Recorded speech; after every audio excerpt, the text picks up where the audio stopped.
کافی لوگ یہ سوال پوچھتے ہیں کہ مارکیٹ دن بدن اوپر کیوں جا رہی ہے حالانکہ ملک کے حالات میں کچھ خاص فرق نہیں دیکھنے کو مل رہا.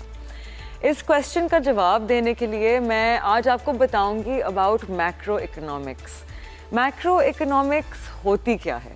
اسینشلی ایک برانچ ہے اکنامکس کی جو پوری اکانومی کا جائزہ لیتی ہے, نہ کہ صرف ایک انڈیویجول انسان یا بزنس کا, اور لارج اسکیل اکنامک فیکٹرز کو اسٹڈی کرتی ہے.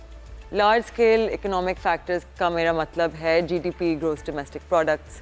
یہ ملک کی ٹوٹل اکنامک آؤٹ پٹ ہوتی ہے. انفلیشن جو کہتے ہیں مہنگائی, انمپلائمنٹ جس کا مطلب ہے بے روزگاری, فسکل پالیسی جو گورنمنٹ کے ٹیکسز اور گورنمنٹ کے اخراجات کو دیکھتی ہے, مانیٹری پالیسی جو اسٹیٹ بینک کا پیسے کی سپلائی, انٹرسٹ ریٹس کو کنٹرول کرتی ہے, اور finally trade and exchange rates, مطلب امپورٹ اور ایکسپورٹ اور روپی کی ویلیو ڈالر کے مقابلے میں. Macro economic indicators, inflation, G D P, بے روزگاری ایٹسیٹرا, ان کو دیکھنا اور سمجھنا بھی ہے ساتھ ساتھ میں.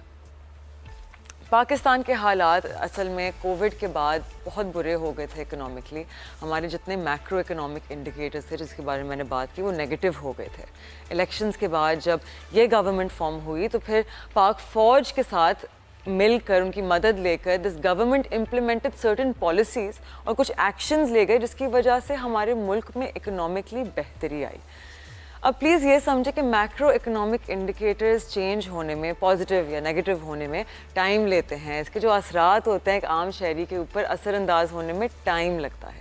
ہمارے ملک کی مہنگائی پہلے 30% پلس تھی. انفلیشن جنوری کے مہینے میں 2.7 پہ ریکارڈ ہوئی, 2.7 پہ ریکارڈ ہوئی. مطلب کہ look at that decrease from 30% plus to 2.7 monthly. Like یہ بہت ایکسٹریم ہے. انٹرسٹ ریٹس بھی ڈکریز ہوئی, کہاں 22% پہ تھیں ایک سال پہلے, اب 12% پہ ہیں, اور سننے میں آ رہا ہے کہ مزید گر سکتی ہیں.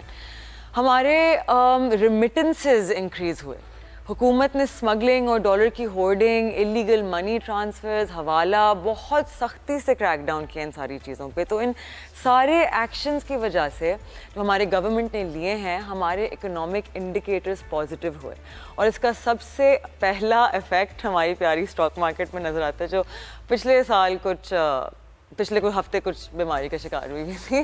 تو یہ ایک ایکسائٹنگ اپرچونٹی ہے ان سارے لوگوں کے لیے جو دیکھ رہے ہیں کہ آپ سب اس کا بھرپور فائدہ اٹھا سکتے ہیں. ٹھیک ہے, لیکن کیسے؟ اپنا اکاؤنٹ کھولیں میوچل فنڈ کے ساتھ, اے ایم سی کے ساتھ, یا پھر ایس ای سی پی رجسٹرڈ اسٹاک بروکریج کے ساتھ کھولیں اور انویسٹ کریں اپنی مارکیٹ میں. مارکیٹ میں انویسٹ کرنے کا مطلب ہے کہ کمپنی کے شیئرز کی بائنگ اور سیلنگ. انسائڈ اسکوپ, ہمارا مین ایم ہے کہ عوام کو اویئرنیس دیں اور فائنینشیل نالج دیں تاکہ آپ سب کو فائنینشیل لٹریسی کی جرنی ہماری شروع ہو ایک ساتھ.